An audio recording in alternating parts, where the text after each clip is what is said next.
Bhimavaram final Pawan declare. అంటే Janasena party అధినేత పవన్ కళ్యాణ్ గారు భీమవరం నుంచి కంటెస్ట్ చేస్తానని చెప్పి డిసైడ్ అయ్యారు.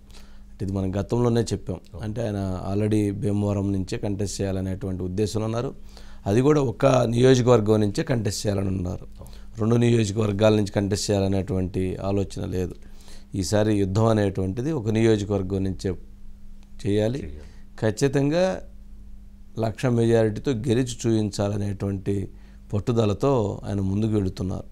సరే, అంత మెజారిటీ వస్తుందా లేదా అంటే ఎవరైతే ఇప్పుడు అధికార పక్షం ఆయన్ని ఇబ్బంది పెట్టేటువంటి దాన్ని బట్టి మెజారిటీ పెరిగింది. ఎందుకంటే ఎలక్షన్ లాగా చేసుకుంటే బాగుంటుంది. అలా కాకుండా పవన్ కళ్యాణ్ గారిని అడగ రానియ్యం భీమవరం, ఆయనకి అక్కడ ఇబ్బందులు సృష్టిస్తామనంటే మాత్రం ప్రజలు ఊరుకోరు కదా, ప్రజలు తిరగబడతారు. సరే, ఇప్పుడు అటువంటి ఇండికేషన్ ఉంది. మనం గమనిస్తే ఒకసారి భీమవరానికి సంబంధించి భీమవరంలో ఈరోజు 3 అంశాలను వారు మాట్లాడారు. ఒకటి, టీడీపీ జనసేన బీజేపీ పొత్తు కలపటం విషయంలో నేను బీజేపీ అధినాయకత్వాన్ని చాలా గట్టిగా ఒప్పించాల్సిన పరిస్థితి ఏర్పడింది. ఆ సందర్భంగా కూడా వాళ్ళు నన్ను కొంత ఒత్తిడి చేశారు, నన్ను కొంత ఇబ్బందికరంగా కూడా మాట్లాడినటువంటి పరిస్థితులు ఏర్పడినాయి. అయినా కానీ ఆంధ్రప్రదేశ్ రాష్ట్ర భవిష్యత్తు కోసం నేను వారిని ఒప్పించే విధంగా ముందుకు వెళ్ళాను అనేటువంటిది నెంబర్ 1. నెంబర్ 2, ఎక్కడైతే ఈసారి ఎన్నికలలో డబ్బు ప్రవాహం ఉంటుంది, డబ్బులు ఖర్చు పెట్టుకోవాల్సిందే అని చెప్పి ఆ అంశానికి సంబంధించి ఇంకో క్లారిటీ ఇచ్చారు. ఇక జగన్మోహన్ రెడ్డి గారు అదేమంటే సిద్ధం అంటున్నారు. ఇక మీరు సిద్ధం అంటే నేను యుద్ధం అనాల్సి వస్తుంది, మేము యుద్ధం అని అంటే ఇక మీరు తట్టుకోలేరని చెప్పని కూడా స్పష్టం చేశారు. నేను ఎక్కడైతే జనసేన పార్టీని ఒక్కదాన్ని మీరు ఎదుర్కోలేకపోయారు, ఇంకా 3 పార్టీలు కలిసిన తర్వాత మీరు ఎక్కడ ఎదుర్కొంటారు, మీరు గల్లంత అయిపోతారు, మీ అడ్రస్లే గల్లంత అయిపోతాయి అనేది కూడా వారు ఈరోజు ఒక రకంగా గౌరవంగానే చెప్తూనే ఒక రకంగా వార్నింగ్ కూడా ఇచ్చారు. జగన్మోహన్ రెడ్డి గారికి ఈరోజు గౌరవంగా మాట్లాడుతూనే వార్నింగ్ కూడా ఇచ్చారు. ఒకసారి బైట్స్ ఉన్నాయి, ప్లే చేయండి. మీరు స్థానికంగా ఏ వైసీపీ ఎమ్మెల్యేని భీమవరం కదా ఎక్కడున్నా కానీ భయపడకుండా మనము తెలుగుదేశం భారతీయ జనతా పార్టీ కలిసి వచ్చిన ఈ రోజున ఏ వైసీపీ శక్తి ఆపలేదు మనల్ని. ఎదురు ఒక్కళ్ళమే ఉన్నప్పుడే మనల్ని వైసీపీ వాళ్ళు ఏం చేయలేదు. ఇంతమంది కలిసి 3 కలిసి ఏం చేయగలరు? మనం ఒక్కళ్ళం బ్యారికేడ్లని తన్నుకుంటా ముందుకెళ్ళాం. 151 మంది ఎమ్మెల్యేలు వాళ్ళేం చేయలేదు. ఇప్పుడేం చేస్తారు? వాళ్ళు కూర్చొని ఓడిపోతున్న వాళ్ళు, వాళ్ళ ప్రభుత్వం ఓడిపోతుంది, దానికి సిద్ధంగా ఉన్నారు వాళ్ళు. మనం గెలుస్తున్నాం, గెలిచి తీరుతున్నాం, ప్రభుత్వాన్ని స్థాపిస్తున్నాం. మాట్లాడింది అప్పులు తెచ్చి మగాడం అంటావు ఏంటి? అభివృద్ధి చేసి కదా నువ్వు మగాడం అనాల్సింది. అంటే ఆయన ఏంటి, నేను బటన్ నొక్కాను. బటన్ నొక్కటి ఏం, నువ్వు అప్పులు తెచ్చి బటన్ నొక్కుతున్నావు, అభివృద్ధి చేసే బటన్ నొక్కు. అప్పుడు కదా నీ సలాం అంటావు, నీకు అప్పుడు కదా శభాష్ అంటావు నీకు. అంటే వ్యక్తిగతంగా నీకు ఆస్తులు పెరిగిపోతా ఉన్నాయి. అంటే ఇవన్నీ చూస్తామంటే మనకి జనసేన టీడీపీ వస్తే మీకు ఈ పథకాలు ఆపేస్తారని ఉంది. జగన్ ఏం చెప్తున్నాడు మన అసెంబ్లీలో కూడా, భవిష్యత్తులో ఏ ప్రభుత్వం పథకాలు ఆపలేదు, అంత పగడ్బందీగా పథకాలు పెట్టారన్నాడు. దాన్ని బట్టి మీకు అర్థమవుతుంది కదా, మేము వచ్చిన పథకాలు కంటిన్యూ చేస్తాం అతనే చెప్తున్నాడు. అందరికీ చెప్పండి, మనం వచ్చిన పథకాలు ఎలా కంటిన్యూ అవుతాయి, కాకపోతే మేము అభివృద్ధి కూడా చేస్తాం పథకాలతో పాటు. ఇప్పుడు అప్పులు తెచ్చి ఫైనల్గా అతను డబ్బునోడు అయిపోతున్నాడు బాగా విపరీతం. చెల్లి కూడా డబ్బులు ఇవ్వట్లేదు పాపం. తెలంగాణలో ఇబ్బంది పెట్టేసి ఇప్పుడు ఆంధ్రాకి వస్తే ఆంధ్రాలో కూడా ఇబ్బంది పెట్టేస్తున్నాడు. ఆబ్వియస్లీ యాక్టివ్గా పాలిటిక్స్లో లేదు, నా ప్రొఫెషనల్ యాక్టింగ్ ఇదంతా ఉంది. బట్ మా బాబాయ్కి, మా నాన్నగారికి, లేకపోతే మా బాబాయ్ గారి ఐడియాలజీస్కి అని, ఆయన ఏ ఉద్దేశంతో అయితే ప్రజలకి సాయం చేద్దామని, లేకపోతే కరప్ట్ ఫ్రీ గవర్నమెంట్ని ఫామ్ చేద్దామని, లేకపోతే ఇలాంటి వేరియస్ రీజన్స్కి విన్నప్పుడు నాకు నిజంగా చాలా స్ఫూర్తిగా ఉండింది అది. సో ఆయనకి డెఫినెట్గా ఆయన సపోర్ట్ అంటూ ఎప్పుడు ఉంది. నేను ఆయన ఫాలోవర్నే. కానీ యాక్టివ్గా మీరు వచ్చి ఏం చేస్తారు అంటే అది ఆబ్వియస్లీ మా ఇంట్లో పెద్దవాళ్ళు, లేకపోతే వాళ్ళు యాక్టివ్గా 24/7 టైం ఇచ్చి అంటే పాలిటిక్స్ అనేది ఒకటి ఏంటంటే హాఫ్గా చేసేది కాదు, ఫుల్ ఫ్లెడ్జ్డ్గా తిరిగి చేసేది. బట్ మా రిక్వైర్మెంట్ ఎంతవరకు ఉంది, ఏది చేయాలి అన్న పిలుపు, లేకపోతే వాళ్ళు వచ్చి అన్న చెప్తే మాత్రం 100% మేము అందరూ చేస్తాం. రైట్. మొత్తానికి వరుణ్ తేజ్ కూడా అవసరం ఉందనుకుంటే ఖచ్చితంగా వెళ్ళి ప్రచారం చేస్తామని చెప్తున్నాడు. అయితే రేపు భీమవరంలో రామ్ చరణ్ రంగంలో దిగబోతున్నాడు ప్రచారానికి, వరుణ్ తేజ్ రంగంలో దిగబోతున్నాడు. అవసరమైతే అల్లు అర్జున్ కూడా వచ్చేటువంటి అవకాశం ఉండొచ్చు. మరి అటువంటి పరిస్థితి ఉన్నప్పుడు ఒక్కసారిగా ఒక సౌండ్ మోగుతుంది. ఇందాక మనం ఉన్నట్టుగా 1,00,000 మెజారిటీ అనేటువంటిది కళ్ళ ముందు కనిపిస్తూ ఉన్నట్లుగా ఉంది. సరే, అక్కడ అంటే ఆయన ఎంతవరకు అంటే మీరు వాళ్ళు ప్రచారానికి వస్తా అంటే రమ్మంటారా, లేకంటే వద్దు నేను చేస్తాను, ఇది పాలిటిక్స్, మీరు సినిమా ఇండస్ట్రీలోనే మీరు అట్లా కంటిన్యూ అవుతున్నాను అని చెప్తారా అని పవన్ కళ్యాణ్ గారు కూడా వారు కొన్ని లైన్స్కి తీసుకొని ఉంటారు.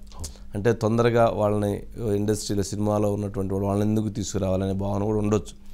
ఇట్లా చాలా ఉంటాయి. మనం లాస్ట్ టైం 2019 ఎలక్షన్ అప్పుడు చూస్తే రామ్ చరణ్ జనసేన పార్టీ కార్యాలయానికి వెళ్ళాడు విజయవాడ, వెళ్ళి అక్కడ పోయి వచ్చారు. అంటే ఇట్లాంటి చాలా ఉన్నాయి. సరే, వాటి నాగబాబు రేపు అనకాపల్లి ఎంపీగా కంటెస్ట్ చేసేటప్పుడు వీళ్ళు కూడా అనకాపల్లి కూడా ప్రచారానికి వెళ్ళొచ్చు. ఒకసారి మురళిని శ్రీనివాస్ ఇద్దరు ఉన్నారు. మురళి ఏంటి మొత్తానికి భీమవరం ఫైనల్? అంటే భీమవరానికి సంబంధించినటువంటిది కూడా మనం చూస్తే గతంలో ఒక ఇది లిస్ట్ ఉంది. అదేంటి ఆల్మోస్ట్ ఎన్ని స్థానాల్లో 2019 ఎన్నికల్లో మనం చూస్తే ఎవరైతే ఇప్పుడున్నటువంటి గెలిచినటువంటి వైసీపీ ఎమ్మెల్యే గ్రంథి శ్రీనివాస్ గారికి 70,642 ఓట్లు వచ్చినాయి, అంటే 36.78%. పవన్ కళ్యాణ్ గారికి 62,285 ఓట్లు వచ్చినాయి. ఎవరైతే టీడీపీ అభ్యర్థి అంజుబాబుకి 54,000 ఓట్లు వచ్చినాయి. అంటే గెలుపు 8,353 ఓట్లతో గెలిచారు ఎవరు? గంధి శ్రీనివాస్ గారు. మరి ఇప్పుడు ఇక్కడ టీడీపీ జనసేన కలిస్తే దాదాపు 1,20,000 ఓట్లు అయిపోతున్నాయి. అంటే 50,000 ఓట్ల మెజారిటీ అక్కడే కనిపిస్తుంది. అక్కడే ఉంది 50,000 మెజారిటీ. అందుకని మనం అనుకున్న లెక్క అంచనా తక్కువ కాదు, లెక్క పెరిగిద్ది తప్ప లెక్క తగ్గదనిపించే విధంగా ఉన్నాయి. సరే మురళి, ఏంటి మరి ఓవరాల్గా మరి ఈరోజు దాదాపు అందరిని పోయి కలిసి వచ్చినట్లున్నారు.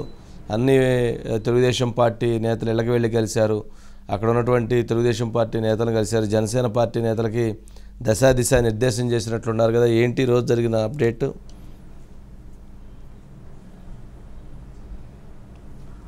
పవన్ కళ్యాణ్ ఈరోజు భీమవరం పర్యటనలో కొంత భిన్నంగానే పర్యటించారని చెప్పాలి సార్. ముందుగా తెలుగుదేశం పార్టీ జిల్లా అధ్యక్షురాలు తోట మహాలక్ష్మిని కలిశారండి, సీతా మహాలక్ష్మిని. తర్వాత గతంలో ఈయనపై పోటీ చేసినటువంటి టీడీపీ నాయకులు అంజుబాబుని ఇంటికి కూడా వెళ్ళి అంజుబాబుని కలిశారు. అక్కడతోటి అందరికీ అక్కడికి అనుకున్నారు. కానీ తర్వాత అనూహ్యంగా భారతీయ జనతా పార్టీ సీనియర్ నేత పాకా సత్యనారాయణ గారి దగ్గరికి వెళ్ళారు. నెక్స్ట్ అంటే భీమవరంలో కొంత ఒక ప్రముఖ వ్యాపారవేత్తగా ఉన్నటువంటి గోకరాజు గంగరాజు గారి దగ్గర కూడా ఇంటికి వెళ్ళి ఆయన కూడా కలిశారండి.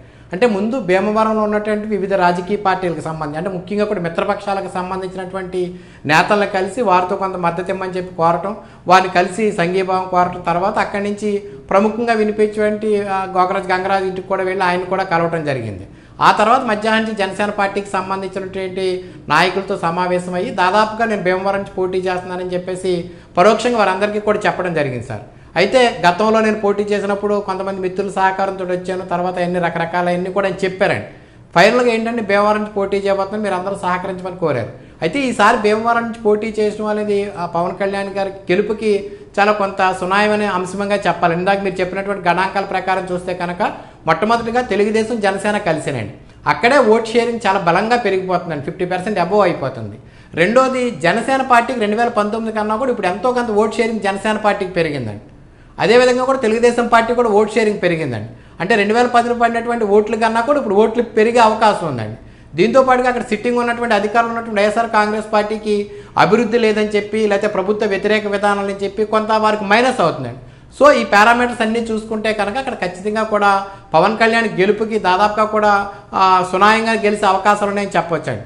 దీంతో పాటు ఇంక ఎన్నికల దగ్గరకు వచ్చిన సమయానికి ఎన్నికల వ్యూహాలు, ఎత్తులు, పై ఎత్తులు అన్నీ పనిచేస్తాయి.